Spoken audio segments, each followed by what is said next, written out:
This video is made possible by our patrons. Hi guys, we've got a new show, new Liams, and just new content.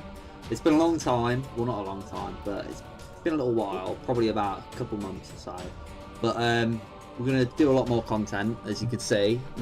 I've got my own show now. I'm a commentator, I'm joined by Fabian and a new little channel worker, Liam over here to my left or right, one of them.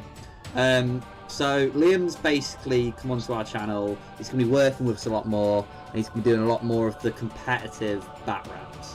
So all of your like meta breaker stuff that we covered on older live streams, all of our competitive lists. We're going to have Luke, Fabian up there just getting models and slapping each other, rolling dice and failing, like you know, just the basics. A lot more competitive play. Sorry, but Liam, do you want to say a little bit about yourself? What's the plan? Yeah, okay, guys. So hi, I'm Liam. Like Liam just said, I'll be hosting Studio 2, Studio North, with my lights, with myself, obviously Fabs, Fabian, and Luke. We're going to be doing a bit of everything, I suppose, really. When it gets, we're nearly there. Everything's set up. We just need to make sure everything works properly before we come and stream to you guys. But we are there. So thank you, everybody. That helped us out to get Studio 2 up and running.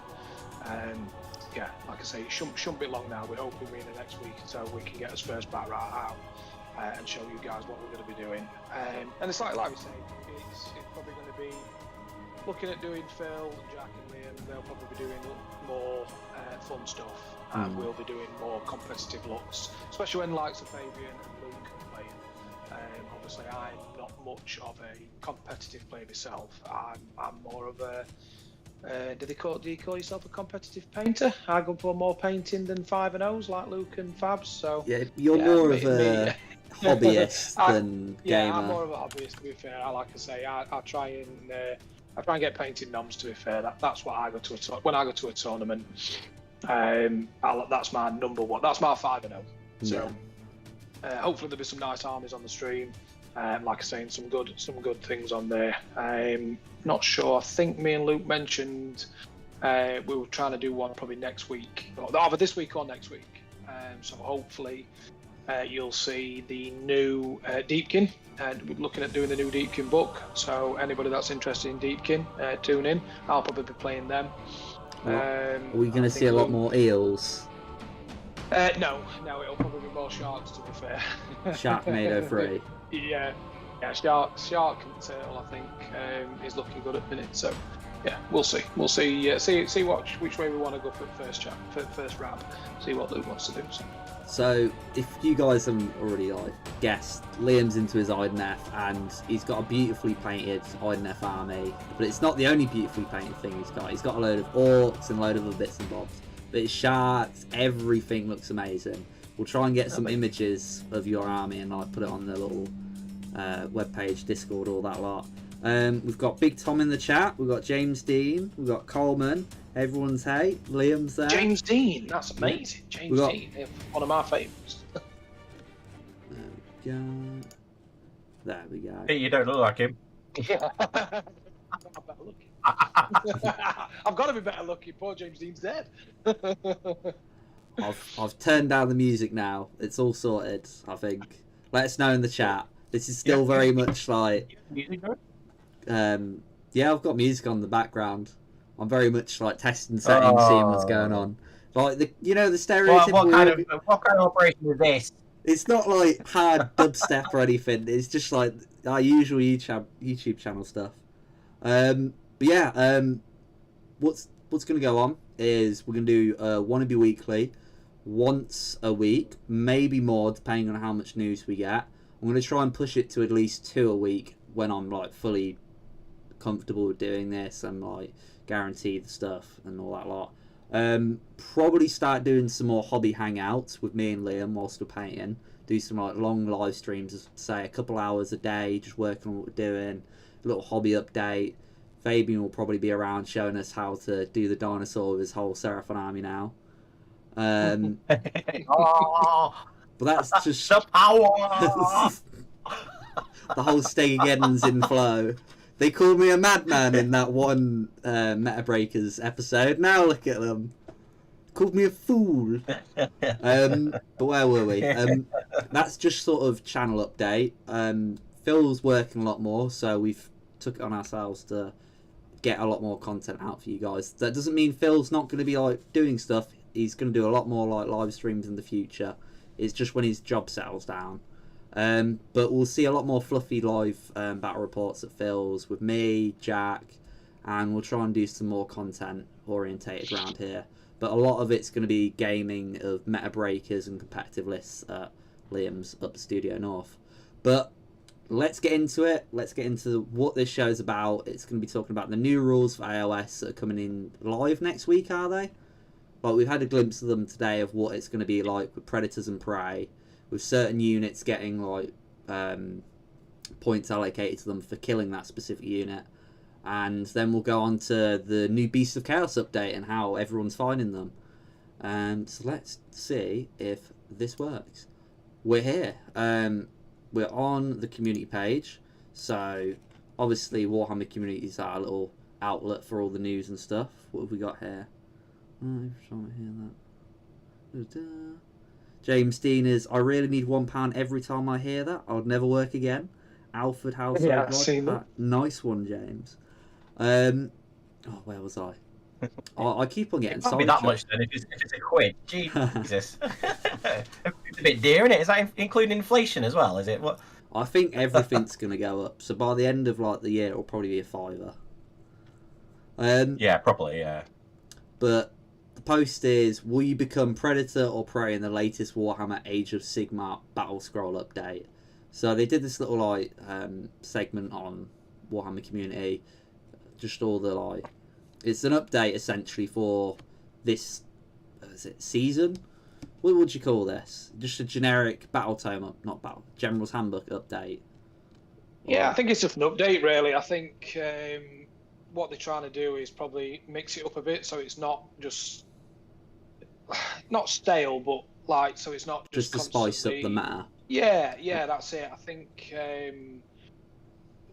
normally we get a General's Handbook, don't we, every June, July? Yeah, so like once a year. Basically stuck with that once a year. So you've got your same missions. Bit time, tournaments kick off. People have probably the favourite 3, favourite 4 in that. So everybody's always, depending what tournament you go into, you can guarantee you're probably playing at least 3 of the battle plans that everybody's plays, and then probably one or two of them is then maybe just the TO's favourite, just to mix it up a bit from a different tournament. So I think this is GW's way of probably, like I say, just spicing it up a bit, keeping things cushy for people that are moaning maybe sometimes about, oh well, this list and this list. You know, so basically, I suppose if there's a lot of fulminators about, a lot of long strikes about, a lot of more crushers, you're going to get rewarded, I suppose, for it. So definitely, just helps the people who are playing against them to get a bit more for it, and maybe also to try and get a bit of list diversity. I suppose people will think, well, I mean, every point helps, doesn't it? So if it's to help those like lower, like it's like certain armies will go into it, but like they get buffs for being that army and killing those units, because not only do you get extra points for killing that unit, those armies get extra points on top of that for killing those units because of the army type. But we'll go into that. We've got some comments in the chat. The new rules are in play from a GW tournament this weekend that James Dean is attending. We've got... nice. When what army are you playing, James? What are you taking? Let us know. What tournament is that? Is that the teams one, or? I paused then, like he's going to talk to me back, but I just realised he's going to have to find it right there. Is it the teams one this weekend, James, or? No, I think it's singles. I think it's singles. I think so. Don't quote me. It might be teams. And there's singles, right? I think so. Big Tom is. Yeah. I like that they're trying something outside of points changes. Definitely, because like normally you'd see a points change to these like broken units, these really good competitive units, and they'll just go up, say, by 60 points, for example. Whereas this sort of, it's not a direct, like, nerf to them with the points. It's just a indirect, they're worth more victory points in the game. So it sort of punishes you. I think that's good, isn't it? Because, like you say, sometimes there's nothing worse than when you've got a certain army and all of a sudden you're like, oh, it's gone up 60 points or it's gone up whatever, and it's like, well, I can't include the army now, so that army's kind of not worth it. When you spent time paying for it and painting it and practicing playing it, then all of a sudden it just goes out the window. It's maybe this is a better option. Yeah, definitely. Just rewarding for points, James is taking Luminef with Eels allies for the singles tournament this weekend, I believe. Eels, Luminef, that's some spicy. That's a spicy sea dish we've got there. We've got Ralph Hummel in the chat. That's a spicy meatball right there. Yeah. Hello, Ralph. How you doing? Long time no see, good sir. Hope you're well. But yes, let's just go through this. The units listed in the table below gain the priority target keyword as well as a reward value. So this is the whole mechanic of it coming in. Each time an enemy priority target unit is destroyed and was not destroyed by a friendly priority target unit, you immediately score a number of victory points equal to the reward value of that unit. If the destroyed priority target unit was reinforced, score 1 additional victory point. Ooh.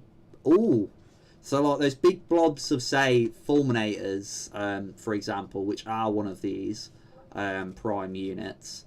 You see quite a lot of them, don't you? Like, 6 unit, like, the unit of 6 of them in a squad, wasn't it? You would see sometimes, or maybe, like, 4. You definitely see a unit of 4, yeah. You normally see 4 a minute, yeah, definitely a unit of 4. So, like, if you were to kill them, that would be, like, 2 points. But it says that you can't kill it with another priority target unit. So if you had another Fulminator unit killing another Fulminator unit, you'd get nothing for it because it has to be a non-priority target unit, which I like. So it's good. It's just hopefully everybody can understand that because there might be a bit of confusion here and there, might they? Yeah. And then Prime Hunters, some factions, sub-factions, and army types are listed as Prime Hunters. If you command a Prime Hunters army, each time you score any victory points for a destroyed enemy priority target unit, you score an additional 1. So let's just go to the PDF now. Don't know if you can see this. I'm hoping you can. But the battle scroll, The Hunt. So this is kicking off this weekend for all AOS games going on forward. Where is it? Battle scroll. Just wait for it to light. This battle scroll introduces priority targets and prime hunters, so it's basically establishing, like, this is like a little update similar to General's Handbook. This document is a match play supplement for use in battles fought using the Pitch Battle Pack. So it's just a little add-on. Obviously we've got prime targets and prime hunters, which we've already discussed, but we've got the 4 Grand Alliances showing the tables for them. So for Grand Alliance order, we've got our priority targets being Dracothian Guard Fulminators, which we already talked about. Stormdrake Guard. I don't know why they're up there. It's not like we see a lot of them, is it? What do you think, guys? You reckon they're justified to be up there? Yeah, they're all right. They're not what everybody makes out, I think. Got some Vanguard Raptors with long strike bows. I haven't really played AOS since the last tournament I went to, and I probably had 1 game since then, and it was with the new beast rules and this like a mega apocalypse game. It was like 3 people aside, and it was 2,000 points, and it was like a load of mates. So I basically sort of filled in because one of them got ill the night before, and I just took 2,000 points of random beasts of chaos.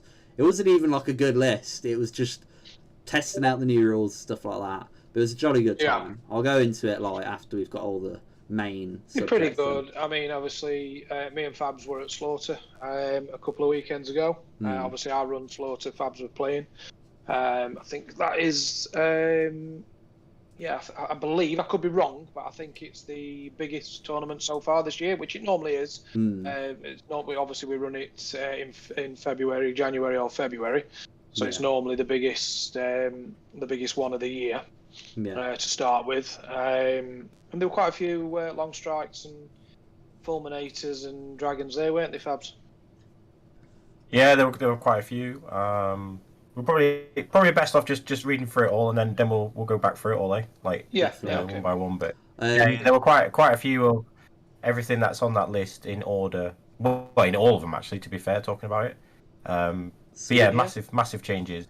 On a competitive point, massive changes. But it'd be good to actually get your two's insights. To be fair, as there's more sort of casual gamers to see what you guys your thoughts are as well. So yeah. So what else have we got? We got the is it Hurricane? Is that how you pronounce it? Spirit of the Wind. Hurricane. Spirit of the Wind. And then we got Severith. Yeah, the normal fox. And then you got Severith, the named character of them. They're all like one reward point. One thing you'll notice is these are all the like key units that you see in like a lot of meta armies, isn't it? A lot of these units, like for instance, the Mega Gargants in Grand Alliance. All of the Mega Gargants are worth. Oh my, that's interesting. So the Gatebreaker and the Kraken Eater are worth 2 points, and they're the only thing in these charts actually worth 2 points. So you'd get 3 if you were to kill them. Oh my, if you had a Prime Hunter's army. But then like you get 1 because it being a monster, wouldn't you? So you get 1 for killing a monster, and then them 2 for killing it as well. But they have to be in the Mega Gargant's allegiance. So if they're a mercenary Mega Gargant, you don't get any rewards for it. And then there's the Maw Crusher in the Grand Alliance Destruction. But going back to order, we've got Bloodstalkers and Marathi Kane. So that's all your not Blood Elves. Daughters of Cain, that's it. Sorry, I'm awful with names. And then we've got the Lizard Men, Bastillodon with Solar Engine, and Salamander Hunting Pack. They are pretty key units, if I remember correctly. Like the Bastillodon just is a laser beam, and Salamander Hunting Packs, even with the was it points increase? Was there a points increase? Yes, there were, yeah. Yeah, there was, yeah. Even somehow they were like 75 points or something ridiculous at one point. It was just it was stupid, really. Yeah, it were ridiculous, really. And then for the Grand Alliance Order, the Prime Hunters army is Sylvaneth.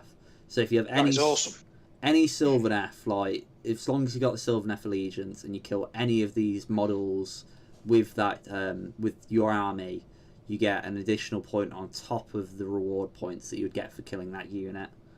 That's good for Sylvaneth because they're obviously not always in at the moment, so it helps to bring them, bring people, because obviously Sylvaneth probably are my it makes you think favourite twice. Army, in fairness. Yeah, we'll say Sylvaneth were my first army that I took to a tournament, and the first army that I fully painted 2k armies worth, and they'll obviously always sort of be my favourite army, I think. So that's good that they've actually just done it for them. So that's good.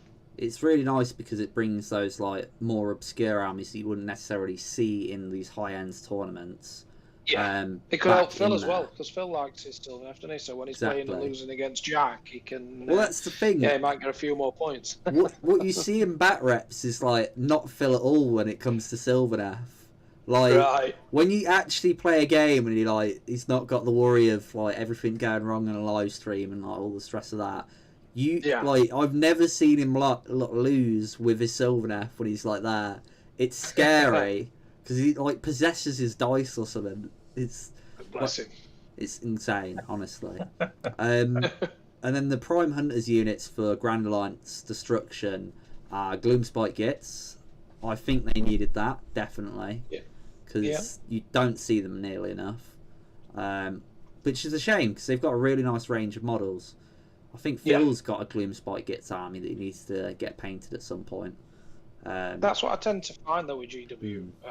The really nice models seem to have really crap War Scrolls. And then the really crap models have better War Scrolls. Yeah.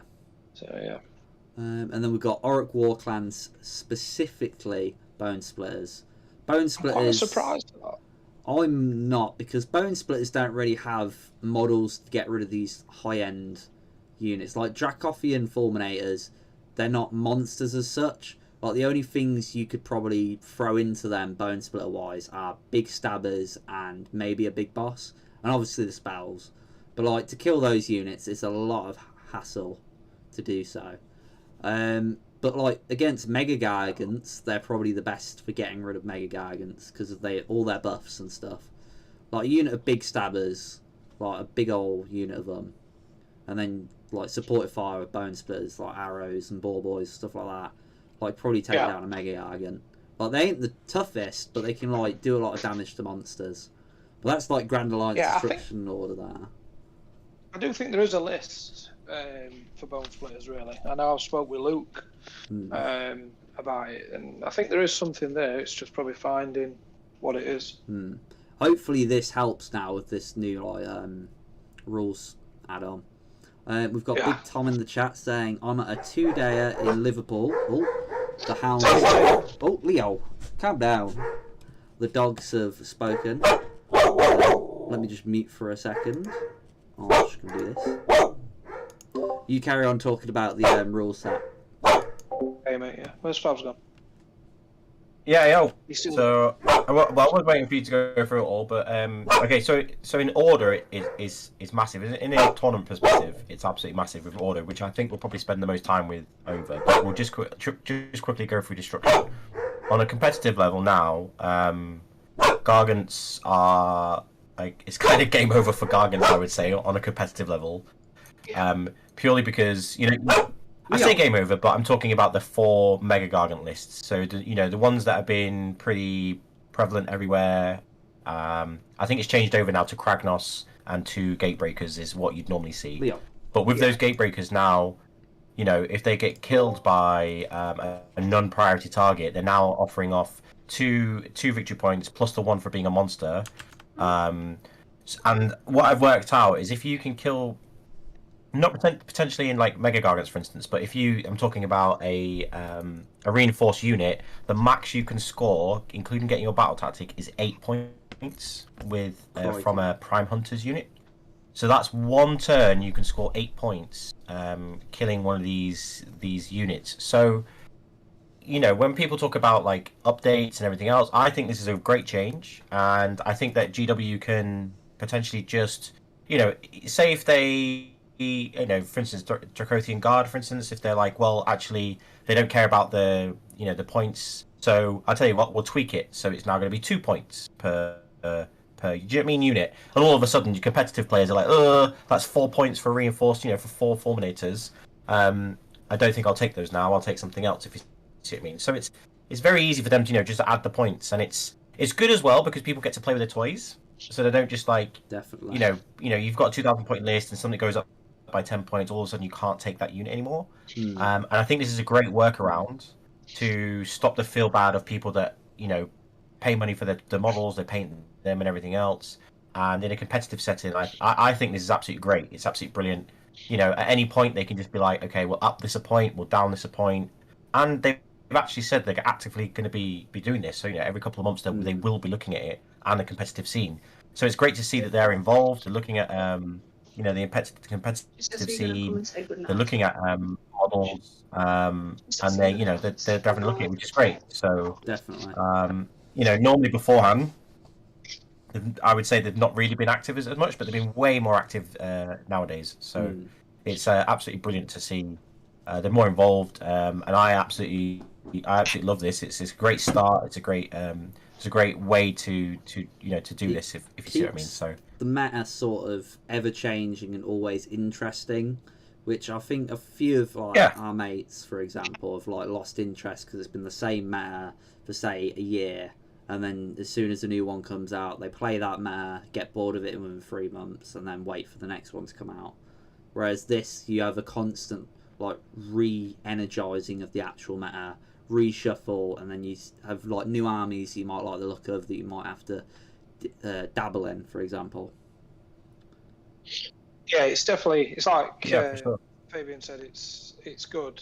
I think it's good because, like you say, it's coming from a hobbyist side as well. It's like you pay that money, you pay a lot of money for your models, you spend a lot of time painting them and obviously getting used to how they play. Yeah. And then all of a sudden the points go up. It's like, well, they don't work anymore.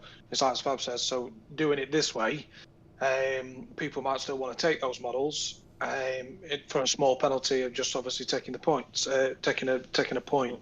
for being killed. So it's yeah, I think it could be. Well, we'll see how it works, but it could definitely be a step in the right direction. Like you're saying, instead of just in the same old, oh well, everybody's taking them, so we'll put them from 200 points to 300 or whatever. Yeah, so it's everybody still gets to play with the toys, which can only be a good thing really for hobby. Let's finish off these Grand Alliance points, and then we'll have a look at the chat. So Grand Alliance Chaos, our priority target units are Be'lakor. I've not had much play against Be'lakor, to be fair, but I can imagine him being pretty nails to kill. What was your take on Fabian? Is he like an absolute baller unit? Be'lakor, it just depends on where he goes into. If he goes into Legion of the First Prince, he's nigh on unkillable because he gets three types of save, which is pretty absurd. That sounds absurd. But in other armies, yeah, in other armies he is killable, so he's totally fine. But Legion of the First Prince, he's because he's got the pass off and the way it's worded, he's pretty hard to kill. We've then got Koros Fate Weaver. I remember him being an absolute unit for Magic, but I'm not sure why he's like a point over, say, Scarbrand and stuff like that, or Archeon. I'm surprised Archeon isn't even on this list, to be fair. Same with Gordrak on Grand Alliance Destruction. But I'm assuming that's because they're not as meta as the rest of these units. But we've got Koros there. Which one, sorry? Archeon. I was expecting him to be a priority target in Grand Alliance Chaos, but it's just Kairos over him, which is really probably weird. would have been if Fabian was still playing him. Yeah. He's just had a new scroll, hasn't he? So I think they're looking. I think for me personally, if their Archeon's just had a new scroll, so I think there's probably look at it a bit more, see how he does in tournaments and stuff first before looking at doing anything else like that. So like him, Kragnos, Nagash, they've all the big boys. They've all had new scrolls recently, so it would probably be a bit absurd if they went straight away in and said, "Oh well, we'll do this." If you see what I mean. And they've not really been up there as much anyway. Those boys. So I think it's fine to leave them for the moment. Yeah, it's better to see than not. So. I think with this, what they can do is they can add to it, can't they? That's the thing. It's just a list to start with. They think that something's then getting a lot of attention and doing very well. They can just add it to this table, and then obviously put the points up. So yeah, it's a good start. It's definitely a quick tweak to it. Like for every month, you could have instead of war scroll change, you just have a new table. And it refreshes and stuff. Well, this is it. I mean, we moan sometimes about it and we say things about it, but it's like it must be hard for them because what you got to think is like, oh, we'll change dragons from this point to that point. That could actually then completely knacker the whole list.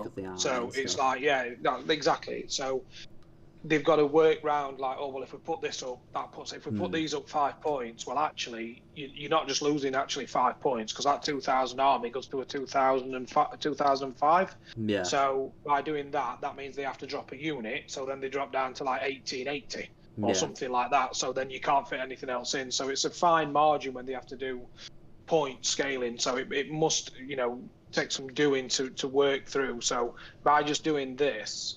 It's better than changing points. It's you're just going to lose. You're going to lose a point while you're playing, or obviously somebody's going to gain a point. So yeah, I like this. I think it could work. And then the next unit is Horrors of Tzeentch, only if they include pink horrors. I think that's pretty reasonable considering they're essentially 50 wounds. If you have a 10-man unit of pink horrors.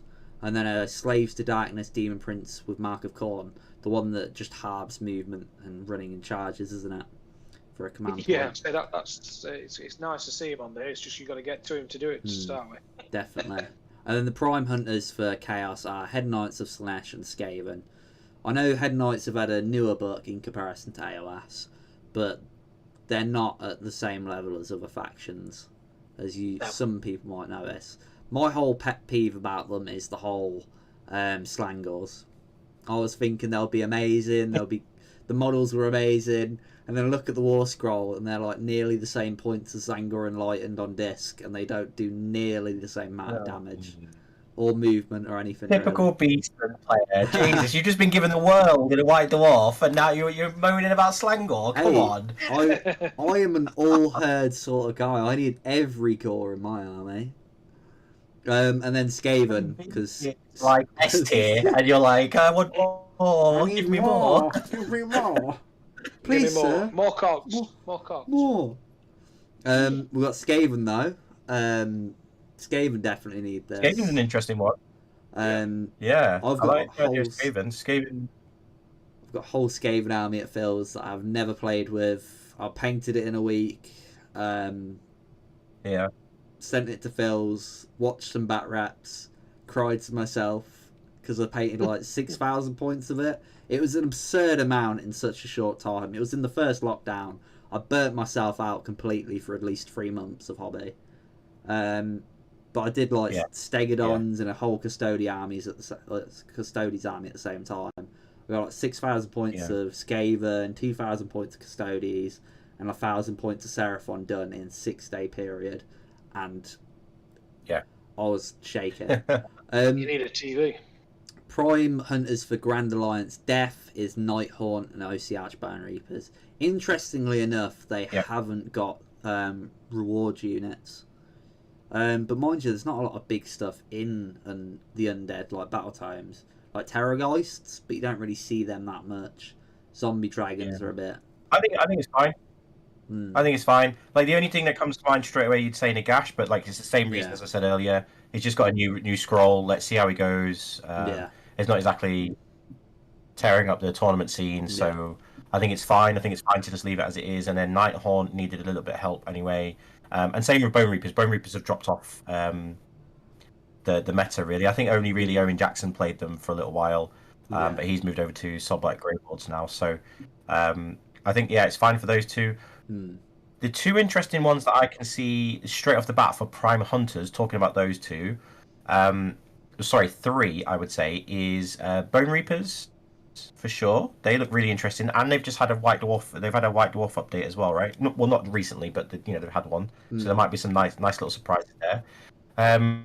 Sylvaneth to me are it's one of the guys that I know, Math Mallow. He did really well with them and their current form, and now with him having the portals and the wizard that with the little flute, being able to throw up a lot of mortals out there, they could potentially come back as well. Thanks, buddy. Awesome, Rev.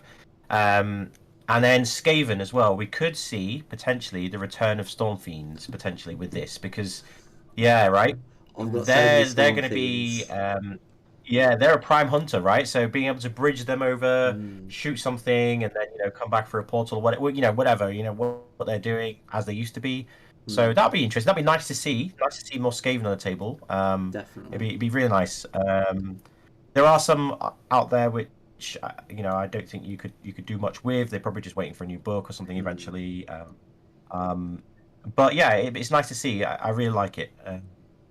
Really like what it's going. So it definitely spices up the current game system, which I like. I'm going to read some comments from the chat at the minute because I've sort of neglected it for a minute. We've got Big Tom saying, I'm at a 2-day in Liverpool next weekend, taking Stormcast, but wish I was taking Slanesh now for the lols. Coleman replies at Big Tom, I recently played a Stormcast Eternals list with 0 dragons and 0 raptors, and it was still epic.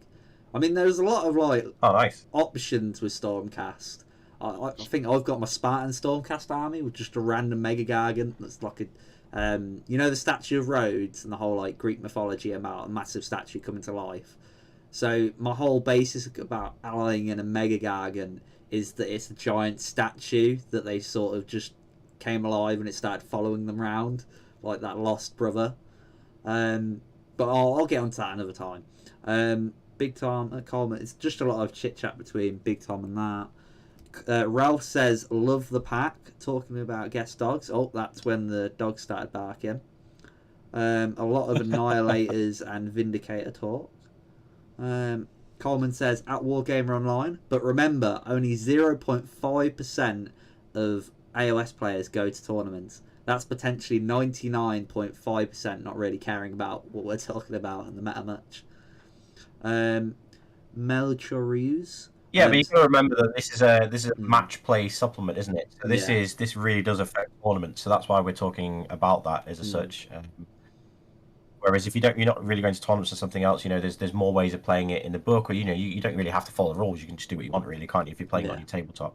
But we're talking about. Well, I'm certainly talking about how this will affect tournaments and sort of more competitive the scene as such. It's just a different view, and it's a different way of playing. That's all. There's no, it's not a negative way of playing it. It's just the same as viewing casual play as negative. It's not. It's just a different way of playing. It's no bother. So I think it's a lot more fun to bring the more obscured armies up to the tabletop because they've got more of a fighting chance, say against your mate that always likes bringing dragons. Not because he's like a meta player, but just because he likes dragons. It's sort of an equal standpoint there in that regard. Sorry if I butcher your name, Mel Charuz. I am a Sylvaneth player, and I'm curious about how this will affect my tournament experience. I'm pretty sure you'll have a lot, like, not a lot better, but like a decent time now, especially if you see a lot of these units on the field. There's a lot of high rend, high damage stuff in Sylvaneth, if I remember, like mortal wound output, and they've got a lot of teleportation shenanigans going on. So it'll be interesting to see. Yeah, the war song with the spell portals is pretty nice.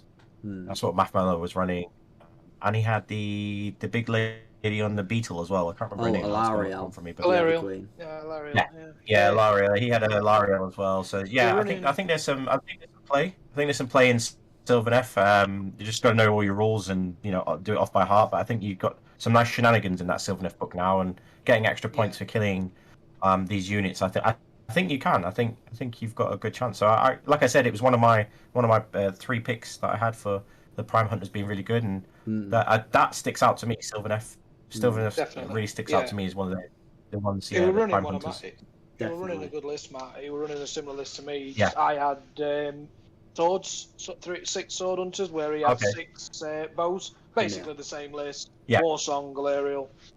Obviously some dryads, things like that. Branch wraith, and then like I say, he were running. He run bows. He come 5th. He was just behind me actually at Carnage. I come whatever. Well, you come 1st, Babs, didn't you? Carnage, yeah. I come 4th, 5-0 and he Carnage, come 5th. He come just behind me 5th. Toby come 3rd. I come 4th, and he come 5th. So yeah, he did really well. He did really well with that list. Definitely.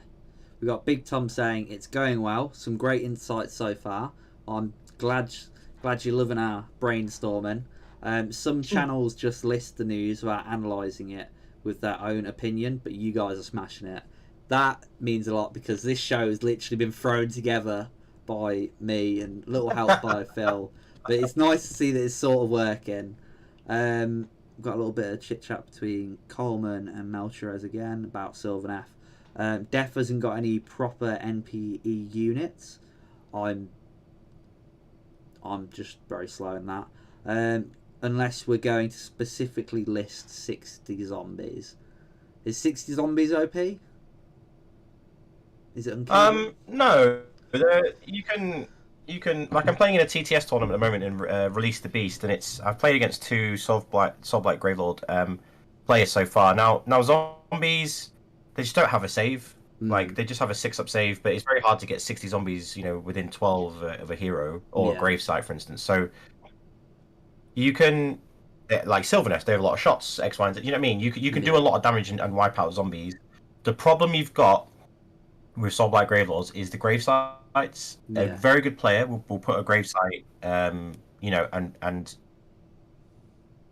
giving away some tricks of the trade here. If you put 2 of your gravesites, that are the ones that are outside of your deployment zone, if you put them near objectives that your opponent holds, he can never really come off that objective. So you're kind of stopping them from moving, a unit or models, if you see what I mean. Because you just, if you roll that 5 up, you can summon, and then all of a sudden you're then, next turn you're moving onto that objective, you're taking it, and you're into their backline. So there's some in it. But when you're playing, it's for me. I don't have an MPE army or something that I think, oh my god, that's like really bad to play against. You just got to learn how to play against it, and it's just the experience of playing the game, how to play against that army, how to beat it. Like Luke and myself, we literally are, we're thinkers, so we go out there and we think, oh, okay, that's the top army right now, dragons. How do we beat that? How do we go and beat that? That's wiping the floor of me every time. I've lost to it, and I'll learn from my mistakes and just learn how to beat it over and over and over and over again, until I beat it, and then it's a positive. So maybe take something away from that. So it's just I don't think there is a negative play experience. I think it's just learn to adapt and learn to sort of get better and make sure that you and your opponent are having fun. That's it. So I think it's better, in a competitive way. You just learn how to beat these armies, and that's how we do it. Definitely. And remember, fun. You get some people out there, it's weird. But then we go on to our second half of the show. We've talked about what's happened with these new AOS updates. There is some other news, but it's more 40k orientated. I will potentially cover that at some point when I do sort of the hobby shows on like painting stuff. So it's the whole new Tyranid range coming out and stuff like that. But we'll keep AOS at the minute until there's more of a community for that. What are we on to? Beasts of Chaos. That's it. Beasts of Chaos have got a new White Dwarf release. Some people are like, nah. The rest of them are like, Mmm. So what's your viewpoint on it? What's your viewpoint on it, Fabian? Because I've got a lot to say about this White Dwarf update, because I can finally use my goats. And yeah, it's like just... I think it's great. I think it's great. I think it's great. Purely because I've got a few friends that play Beasts, and they were suffering for a while. Beast players were suffering for a very long time. I think by accident they've made them from, like I was saying beforehand, like they were in the same sort of tier as what you would say Slanesh and Khorne and Beasts were in, and now they're up there. I would say they're like the A tier / S tier now. Like they really are. The fact that you've got like insane many army. Yeah, the rend, the rally, coming from the board edges, they've kind of got everything. The only thing I would say is that you need a lot of models to play the army, so that's probably why you won't see it everywhere. But in my army, it's absolutely fantastic. In my 2,000 point army, in my little game that I had a unit of 30 Gors, all as one unit, and minimum squads of best of Gors, so like a 10-man unit of squad of each. And a lot of monsters and Chaos Spawn and Zangor enlightened on disc. But basically what's happened is in the White Dwarf, the Herdstone's changed. Herdstone is like uber Herdstone now. So across the whole army, on the board, there's not a range with it now. You get -1 in addition to your rend characteristic. But if it goes between round 3 onwards, you get -2 to it. So a lot of your like lower units you wouldn't have rend on suddenly become a threat. For instance, Gors. If you've got a unit of 30 Gors on an objective and there's a zombie dragon staring it down, it potentially doesn't want to go in there with the sheer number of attacks and rend, which I experienced. It was quite funny running around the board chasing a zombie dragon with a 180 point unit. But it's more the stuff like the Enlightened and the Bestigors that have -3 rend. The higher damaging stuff is where that sort of kicked in, especially with the monsters as well. And then there's the Locus of Savagery. So the old aura with the Herdstone was like you would ignore Battle Shock if you're within 6 inches of it, and it would worsen the save by 1, and it would expand. So essentially replaced that with the same sort of aura thing. It expands 6 inches every turn. But if a friendly Beast of Chaos unit wholly within the range of the terrain feature fails a Battle Shock test, halve the number of models that flee. That's pretty good considering they've got a low bravery. What was it? Rounding down. Strong, rounding down. Normally stuff like that's rounding up, but it's rounding down. In addition, if a friendly Beast of Chaos unit wholly within this range of the terrain feature receives the Rally Command point ability, you can return 1 slain model to the unit for every 4 up. 4 up. It doesn't specify gauze or anything. It's just Beast of Chaos. So if you've got like So a it's a 6-man, 4-all. so you've got a 6-man unit of Dragon Ogres or enlightened, like maxed out in units, you get them back on a 4-up, which is insane. Like Zangor's on foot now, amazing because they got 2 wounds. Like you can get them to units of 20. That's a 40 wound unit with every model coming back on a 4-up if you do that. And then That's disgusting. It's brilliant. Broken. Well, that's just the Herdstone. Herdstone alone, I think, would just have made Beasts of Chaos great. But it's the addition to the monstrous rampages for me that's really tipped it over the edge a little bit. So we've got Primordial Roar, which is a generic monster one for Beasts of Chaos. You roll a dice when carrying out this monstrous rampage. Nothing happens on a 1. Pretty standard for that sort of thing. 2 to 5, you receive a primordial call point, which is the points you use to summon more Beasts of Chaos units. And then, like, cause this is how you get more enlightened on the table, more gauze, more Chaos Spawn, like all your little units that you don't have in your initial army, you bring them on for the later game. But on a 6, you get 3 primordial call points, which is big. Gorgon's one is can be picked to carry out this monstrous rampage at the same unit. And the same unit can only carry out this monstrous rampage once per battle. Improve the rend characteristic by 1 until the end of the following combat phase. So if you're in like round 3, you've already got a -1 on the Gorgon. You get -2 for the Herdstone, and you get -1 for this. So it's a -4 Gorgon. In addition, at the end of the following combat phase, each time an enemy model is slain by an attack made by this model heals a number of wounds equal to the wounds characteristic of the slain model. What do you think? Do you think that's nutty? You think, Fabs?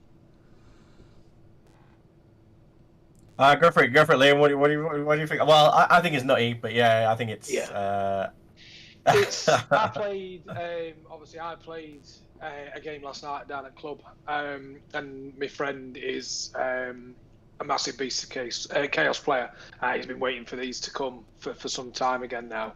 I suppose like a lot of people, but even he was saying like it's just mad, and he was hoping it's not going to go from being absolute garbage to now being absolutely like filth, because you know most Beast of Chaos players, they just want to be able to put their army on the table and have fun, and obviously their opponent to have fun. So again, yeah, if it's going to be something that's, let's not say broken, but something that's just, if they've gone from one way to other, then yeah, I think they've got a lot. They've definitely got a lot. I mean, like you say, like -2, -3, -4 on some things, doing 2 and 3 damage. It's massive. It is massive.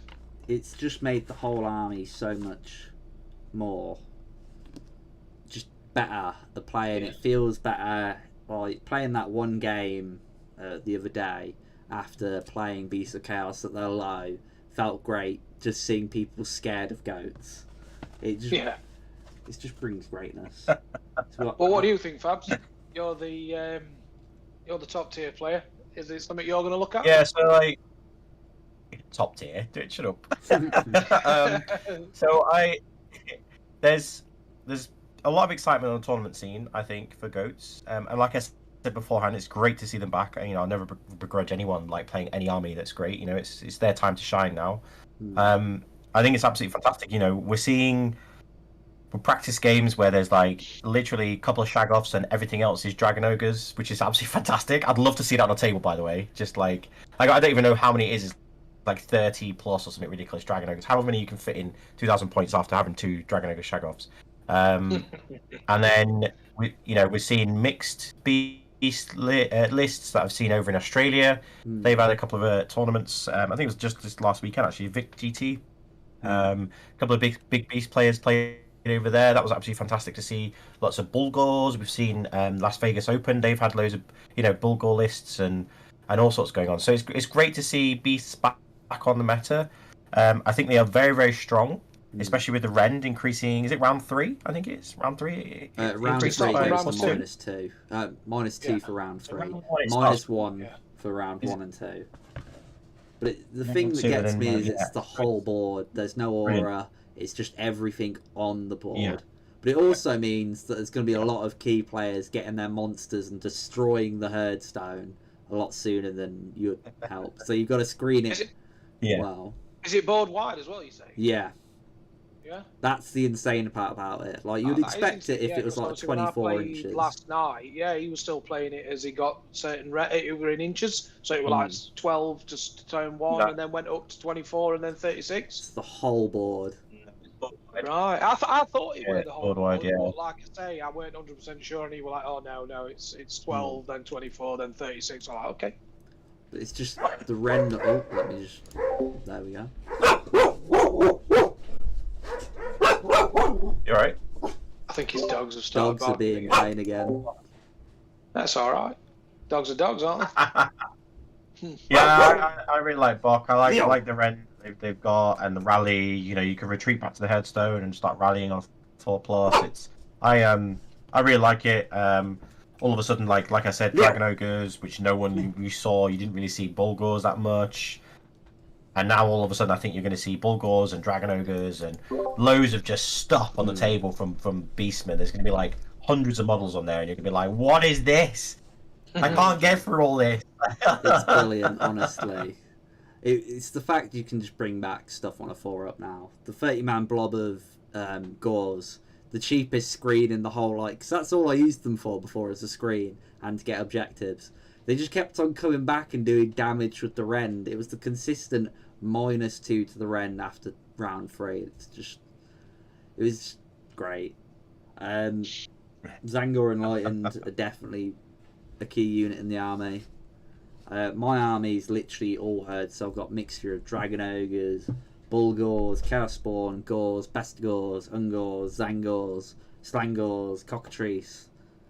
Everything's in there.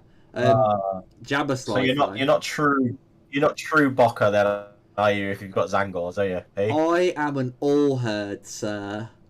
I pick everyone, no matter whatever, even a Jabba Slife that doesn't make sense. Jabba Slife are great. You just throw them into a unit and then hopefully it blows itself up. So obviously it's not that great on War Scroll, but because every time it suffers a wound and it's not negated, it does a mortal wound back.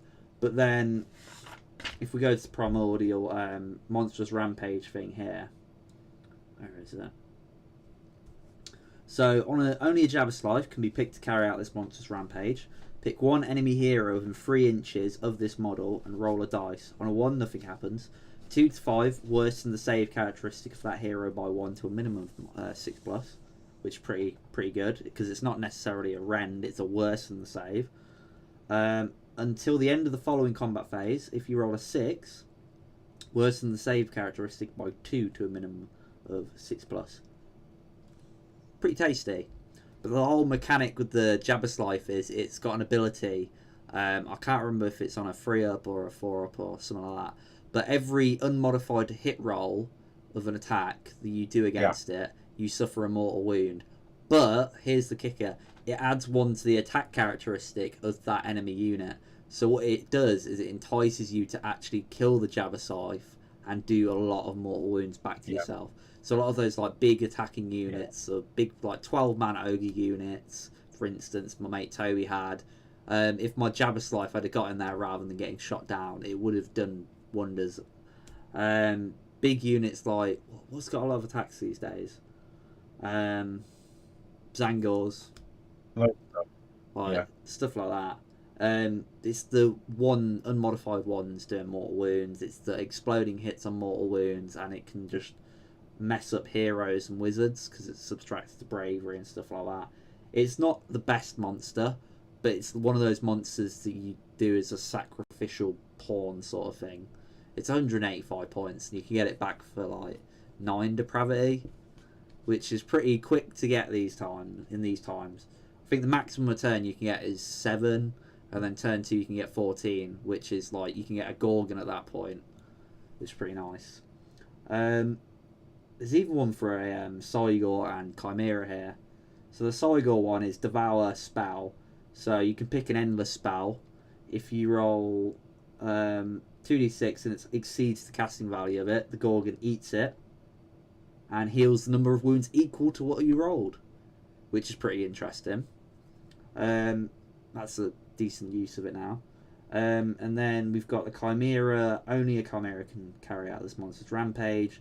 Till the end of the following combat phase, add 1 to the attack's characteristics as models melee weapons. But all attacks must be at the same enemy unit.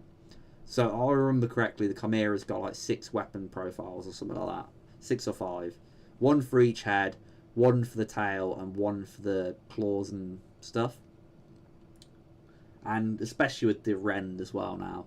You get like -3 rend on a Chimera on its like basic claws. And I remember the avian head already being like -2 or -3. So that goes insanely high. And it's got more wound output, which is pretty nice. What else is there in the update? We've got the open play rules. I'm just going to go over them because they're quite interesting actually. If the roll of the twist table is a 1, you can ignore it. Any chance?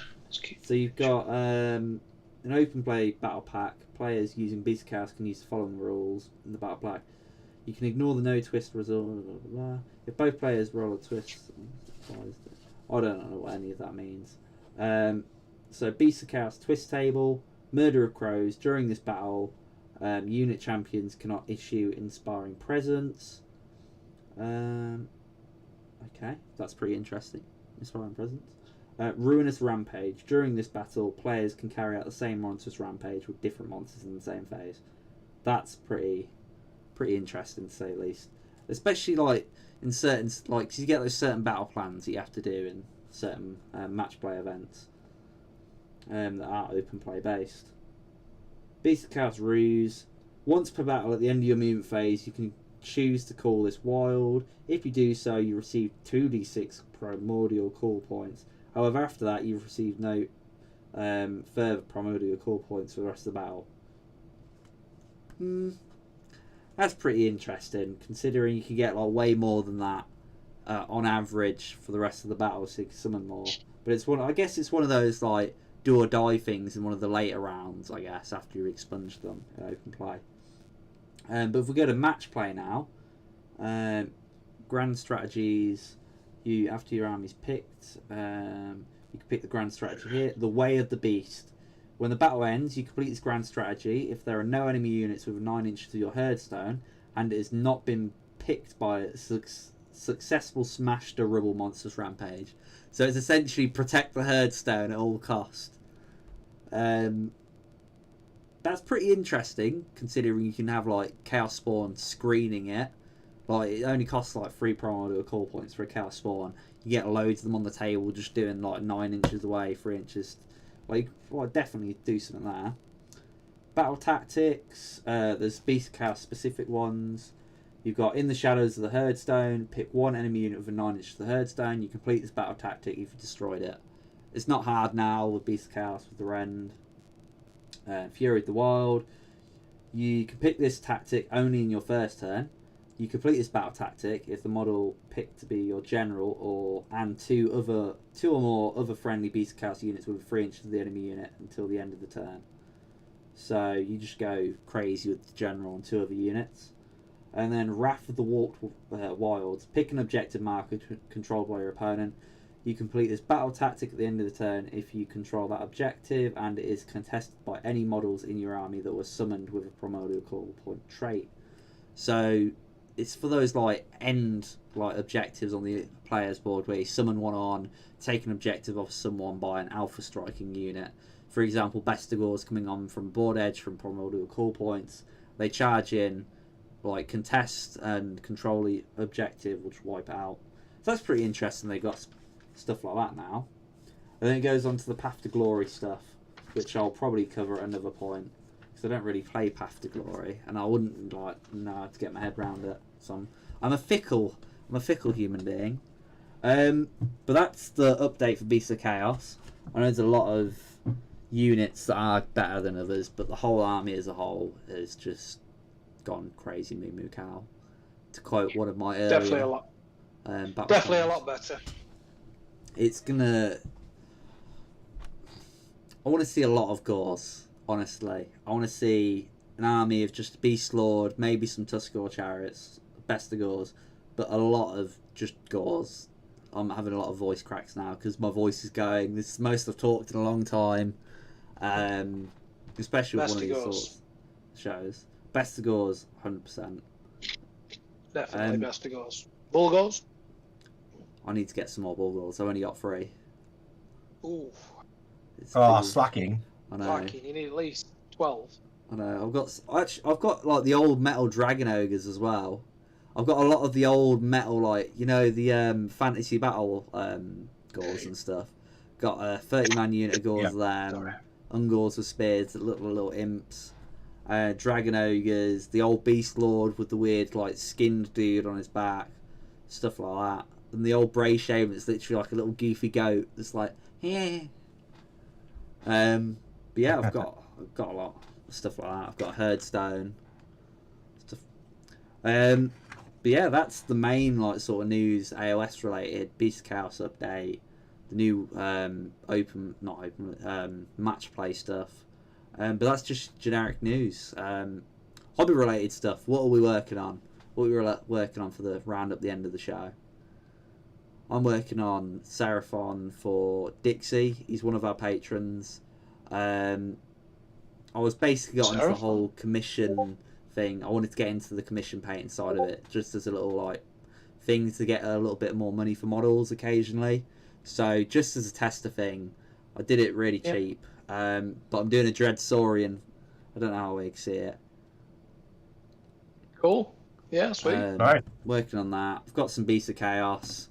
I've got a Auric Sludge Raker here, which is actually converted from a Stonehorn and a Gorg Runner. And it's the Great Woolly Rhinox, I'm going to name it. But that's my caveman-themed Sludge Raker. My Crawl Boys army, which is very Ice Age era. And then, of course, I've got my Beast of Chaos. But what are you two working on? What hobby-wise? Well, similar, I suppose. Really, I am doing a commission for Vito. I'm doing his Cruel Boys at the moment, so been doing a lot of that. And then obviously I've been doing, well, I've not been doing a lot of it because obviously I've been doing a commission for him. So again, probably just doing a few more things for Deepkin, ready for channel. Just obviously I've got quite a bit of Deepkin, but a lot of the stuff was more eels and things like that. So yeah, I'm doing a few more sharks, thralls, just getting a bit more of a range ready for channel really. And then just painting some more Sylvaneth again as well. So yeah, that's me. But nice to see that. What about you, Fabian? What have you got? Well, you probably saw me reaching for something and looking up. I'm working on a. I was trying to touch you, mate, through the screen. Like... Is that they look that way? Yeah, High five. I'm working on a steampunk style chaos / order army. I'm not quite sure where I'm going to be going with it yet, but you probably can't see from my green screen. But this is the beginning of my War Shrine. Sort of War Shrine / oh, there you go. You can probably see it better there. War Shrine / potentially Hurricaneum, but I'm not too sure yet. So that thing. I do quite heavy conversions. So this is done from like 40k parts and Age of Sigmar parts. So once I'm getting to a point where it's a bit more happier, I'll be able to put it in the Patreons and as well on Twitter and some other bits. But yeah, I'm working on like a big sort of clockwork steampunk style. I think maybe I'm leaning towards like a Cities of Chaos style army, but it might just be like a Slaves to Darkness style, loads of idolaters or something. You know what I mean? So a bit more fun. I can't believe I'm saying those words, but yeah, a bit more fun. Record that. You can understand why, because the army just looks amazing. It could have any model in it, and Fabian would like, I'll just run it for the lols. It's just, the army looks amazing. Every conversion I've seen, I've just been like, oh, I like that. I like that a lot. So yeah, hopefully we'll I'll get that on the channel at some point playing. But that'll be quite cool. It's got a big, massive Borderworld Corn Demon as a Mega Gargant, as a mercenary, and all sorts. So it's it's gonna be pretty cool once I've converted it. You know, everything's heavily converted, so it takes a bit of time to convert everything. I'm nowhere near as good a painters as these guys above me. They're insane. But I'm really good at converting and basing. That's my thing. And then those guys can can paint. So my models look amazing grey, and then after that they just With our they powers don't look combined, as we could good. be the Yeah. best army in the world. Yes. Oh yeah, it probably would do, wouldn't it? Yeah. Yeah, well, actually, yeah. Maybe we'll do that. Maybe we'll do that. Yeah, You for build it and studio we'll one time. paint Maybe it. I I'll can. paint Yeah, I'll build it and convert it, and then we'll get you guys to paint it. We'll just put like a shared Definitely. studio army or something that looks amazing. Yeah, we'll we'll do something like that maybe. So that'll be pretty cool. I I want to bring up your Seraphon army. So mine. Yeah, your Seraphon army. So What about it? basically, ages ago in a Meta Breakers video, there was some dialogue put around the chat about the Stegageddon going to a tournament, and I was really hyped for it. And everyone was like, "Oh, that's not even meta. That's not even meta." And how many months has it been since then? It must have been a year nearly, surely. When was it? I'm gonna have to have a look. It's been like months ever since that. But the last tournament we went to, I think it was that one that we ended up staying in Nottingham, and then was it? We went out for like a pizza and we were just talking about dinosaurs. I had a dinosaur mask on and everything. At the end of it, I think you asked me, "Oh, could I just borrow your Stegadon list for a bit to see how it goes?" And now Fabian's become a monster with it. Have you won every game your Seraphon now for the Stegageddon?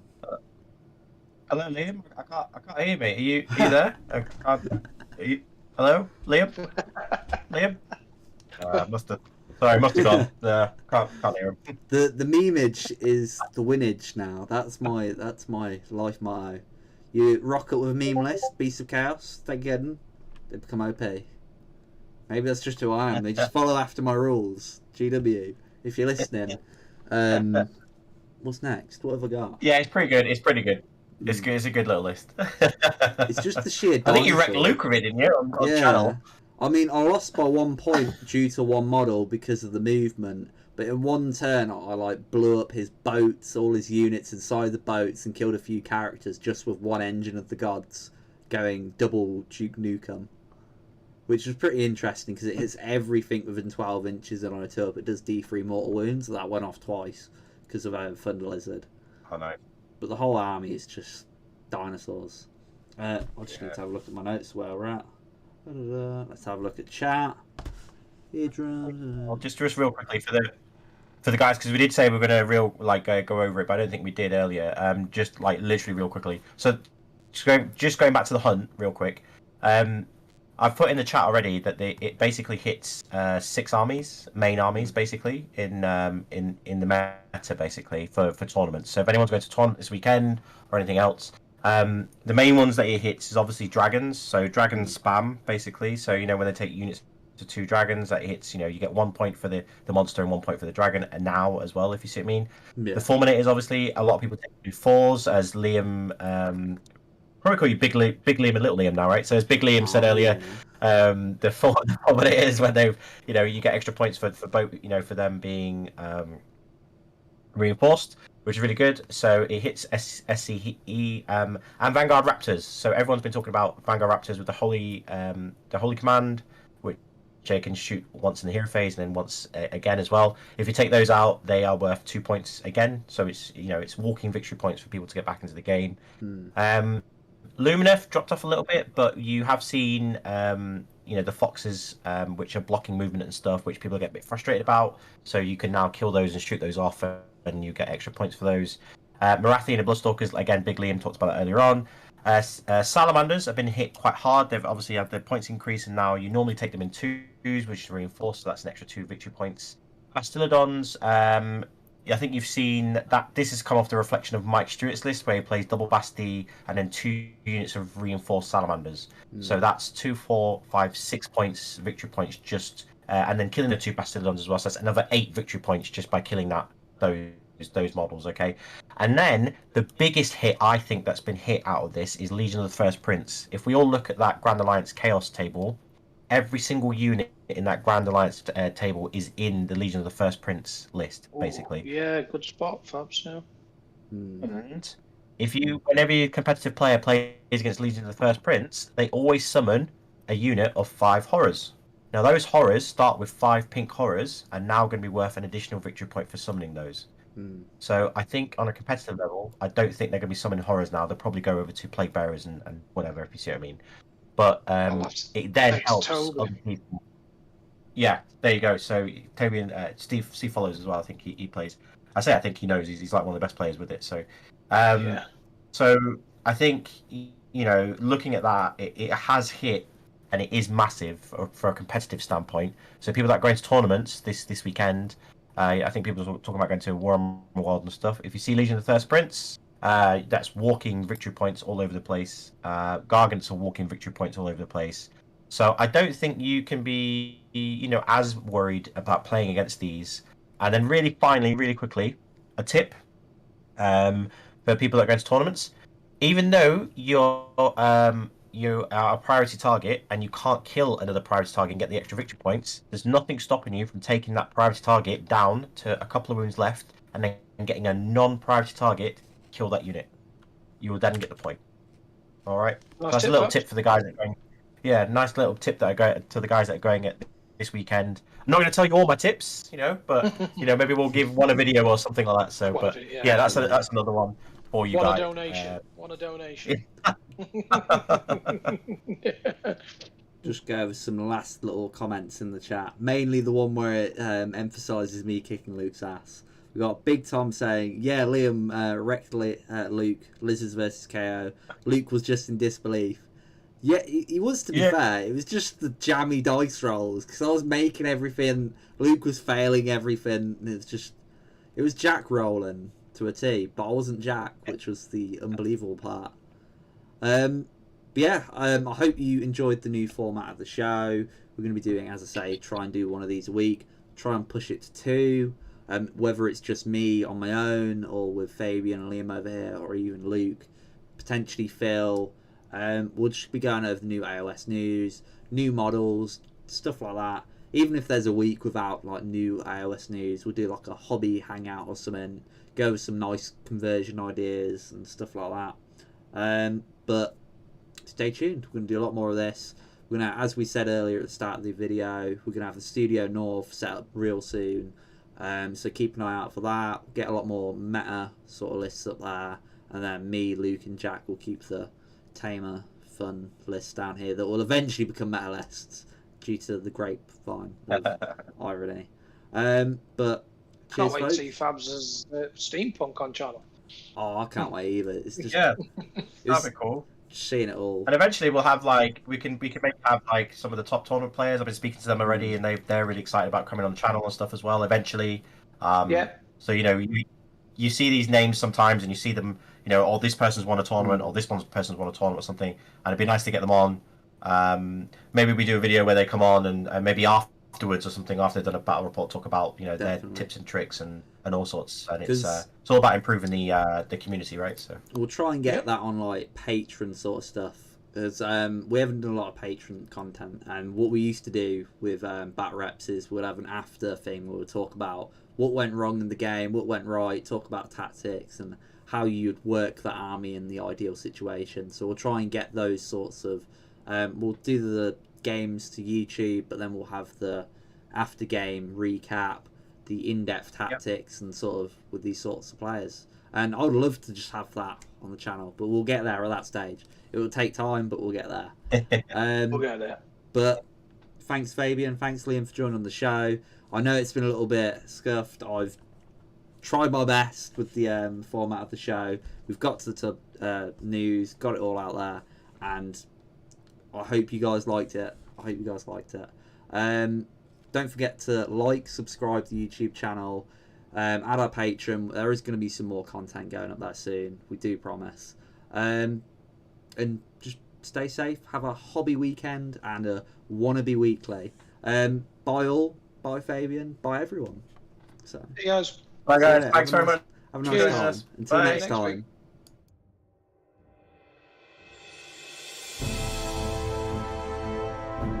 This video is made possible by our patrons. If you want to know more about how to support us, click on the link to the right.